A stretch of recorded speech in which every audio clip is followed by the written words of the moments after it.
you just hear that car go by? Nope. Good. Can you hear me chewing French fries? Nope. Awesome. Perfect.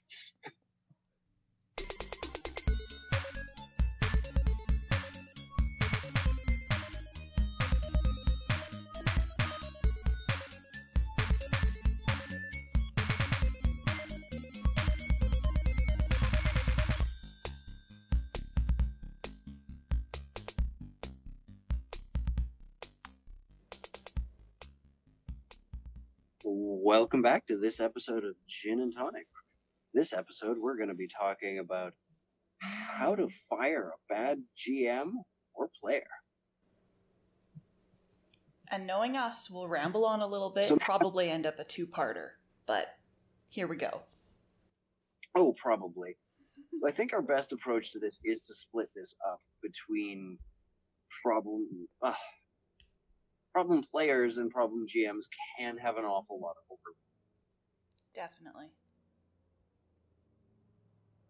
Dealing with them can be slightly different, although often the same. Within a problem player, there's...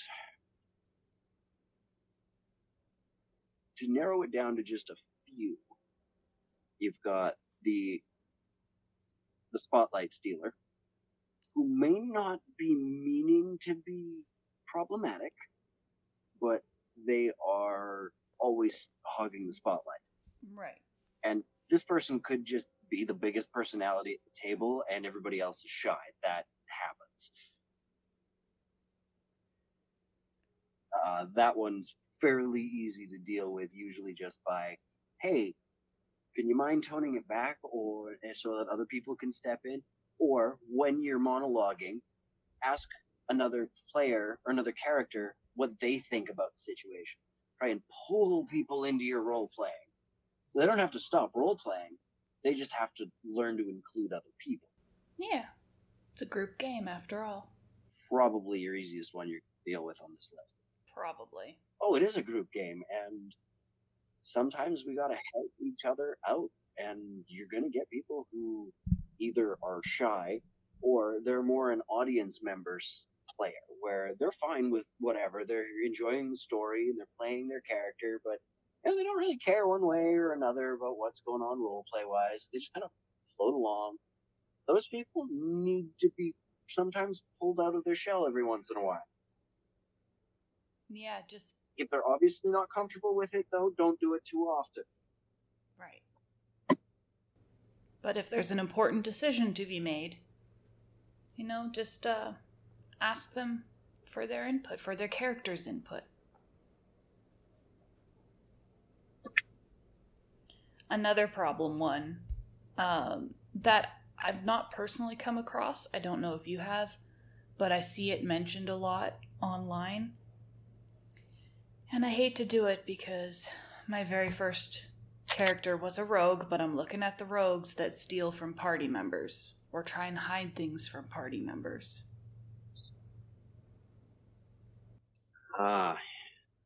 The I found it first player. Yes. Which also very quickly becomes the I am everywhere player. Yeah.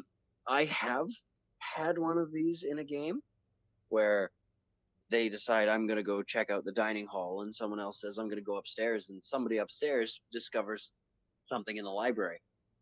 Something that the guy downstairs probably wants. But then the guy downstairs goes, oh, I'm in the library right now. No, you aren't. You said you were downstairs. Yeah.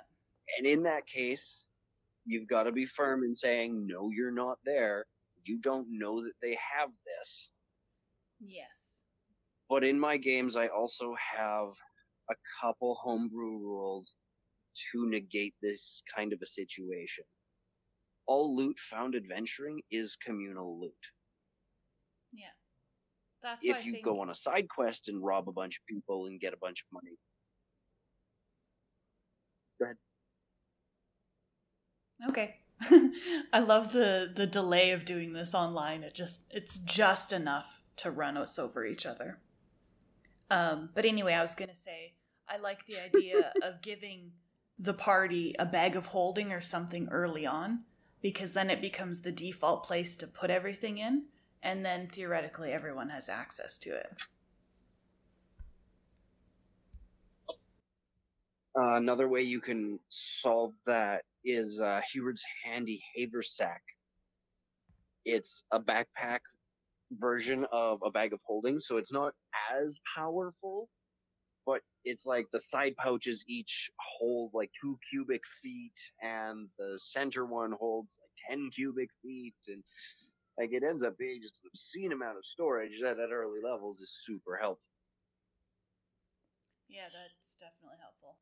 So for the player that likes to steal, especially if you're stealing from party members, I count that as player versus player.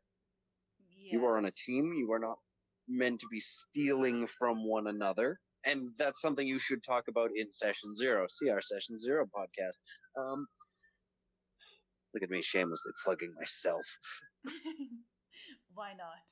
But you should talk about that in the early game. What is the party's opinion on player versus player? Which can be anything from I steal from you to I'm going to try and kill you. Right. And there needs to be some clear guidelines up front when heads are level.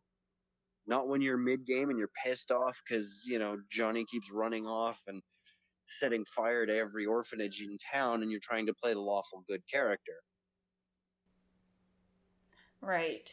An example I found today was this. One of the players playing a rogue was going through the other player's character's stuff while they slept. And there were some pretty delightful things, or quote-unquote solutions to that issue.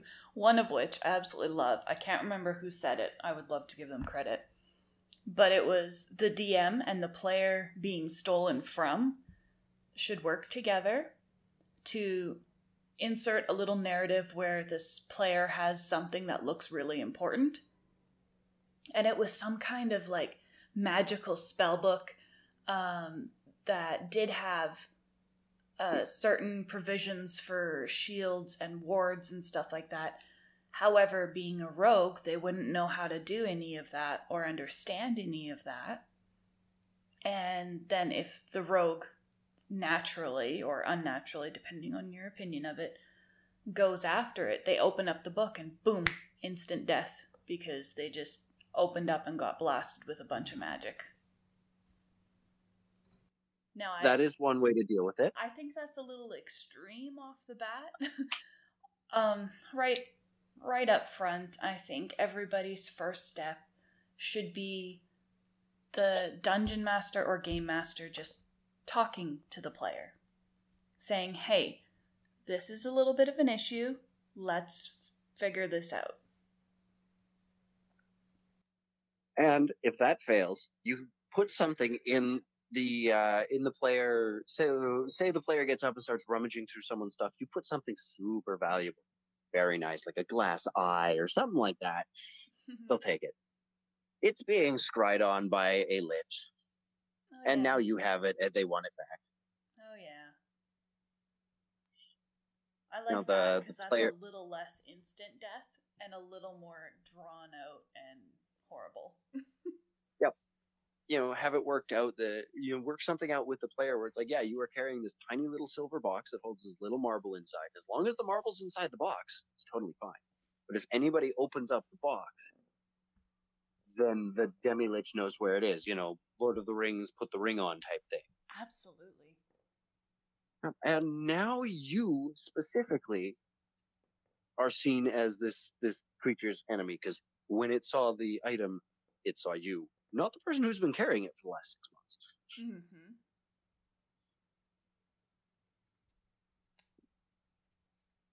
Yeah, fuck around and find out solution. Honestly, that's kind of the way a lot of people go through life, including me.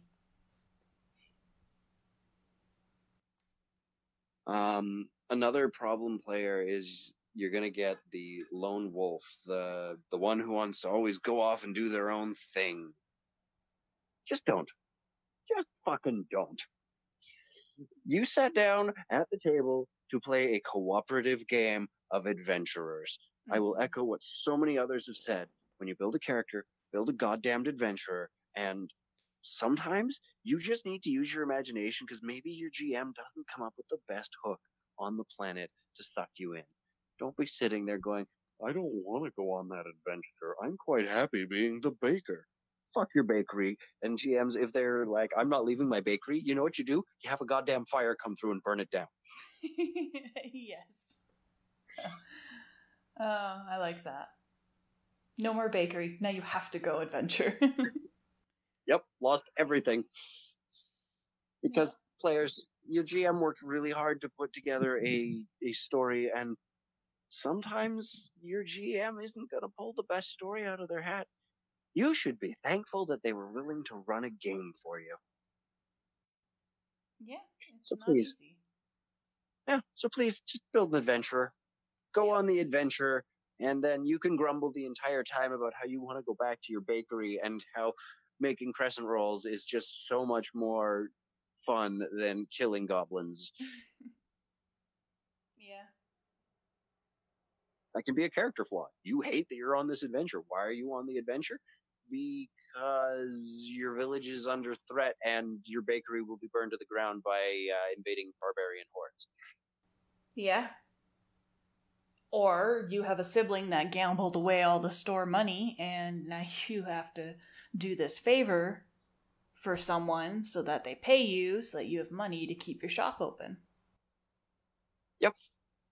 Something. Real quick, I've got 2 more that we can go through. Problem players. There is, I think the fastest one to go through would be the cheater. Oh, cheater. It shouldn't. Uh, Now, okay, Go ahead. as a new DM, obviously I don't have the wealth of knowledge that someone like you has regarding D&D. So, in my new DM position, I don't think that the DM should have to know how your character works in order to catch you when you're intentionally cheating on your stuff. You're absolutely correct. It is up to the players to know how their abilities and spells work. And to have them readily available. Don't say, I want to use this ability, and then look at your GM like, what does it do? If you don't know, look it up when it's not your turn. Yeah. I have often, when people do that, what is this spell? I want to use it. Well, guess what? You're now at the bottom of the initiative order for this round. And you have till we get there to figure that out. Yep. Next person. It's harsh, but they learn fast. Absolutely. Now I've also like if you're like, oh, is it 3d6 or 3d8? You know what? Sometimes I'll just make a damn judgment call and be like, you know what? We are gonna run with this for now. Yeah. I think it's this one. Look it up, and for next time you cast it, we'll get it right. When it's just like you can tell it's an earnest, like I don't know. And it's not like they're like, is it a D20 or a D12? And they're casting Firebolt. Yeah, it's And it's people more than who that, like knowing how many spell slots you have, tracking your spell slots. You know. rolling your dice and then covering the number. Yeah. I'm sorry. Like I say about when I sit down to a game of Magic where there's nothing on the line. If you got to cheat at a game where there's nothing to win, you got bigger issues than that, buddy. Yeah, we're just all here to tell a story. Have a damn good time doing it. Yeah. And failure's part of the game. That's a whole episode unto itself. Absolutely. Just don't cheat. Yeah, just don't. There is one caveat. There is one player that sometimes is allowed to cheat. Oh yeah? And that is the dungeon master. Okay, well I never considered that as a player, but yeah. A dungeon master is absolutely a player. Yes, they are the most integral player, because without your dungeon master, you have no game. But Yeah. they are a player, and their responsibility is to keep the narrative flowing. Mm-hmm. So sometimes you gotta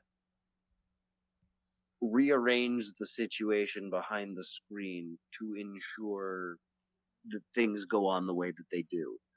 Say Right. your plan was that the bad guy was going to make it to his third round in combat and then monologue, and you see that the players are chewing through his hit points like they're insane.